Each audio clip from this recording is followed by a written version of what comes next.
নমস্কার, কেমন আছো সবাই? আশা করি সবাই ভালো আছো। আমি মনিকা আলাপনে একটা নতুন ভিডিও নিয়ে চলে এলাম। চলো তোমাদের একটা বিয়েবাড়ির মেনু শেয়ার করব। এখন রাত 11টা বাজে আর আমরা চলে এসেছি খেতে। তোমরা মেনু কার্ডটা একটু দেখে নাও, যদি তোমাদের ভালো লাগে তাহলে তোমরা অবশ্যই রাই ক্যাটারার্সের সঙ্গে যোগাযোগ করো। মোবাইল নাম্বারটা দেওয়া আছে, স্ক্রিনশট নিয়ে নিতে পারো। চলো এবার খাওয়া যাক। তোমরা কি ভাবছো আমি কি ক্যাটারিং প্রমোশনে এসেছি? কখনোই নয়। এখন বিয়েবাড়ির সিজন চলছে, যদি তোমাদের একটু হেল্প করতে পারি তার জন্যই আমি বলে দিলাম।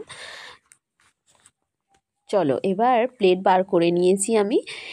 প্রথমেই আমার পাতে পড়ে গেল সস, আর তারপর ফিশ বাটার ফ্রাই, যেটা খেতে খুবই ভালো ছিল, এবং মাছের স্টাফিংটা খুব ভালো ছিল।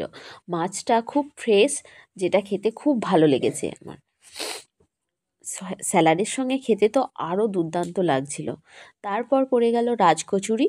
রাজকচুরি আর নবরত্ন, যেটা আমি নিইনি কারণ আমার একটু অসুবিধার জন্য আমি খাইনি, তবে সবাই বলেছে খুব ভালো খেতে ছিল। তারপর গরম গরম পোলাও।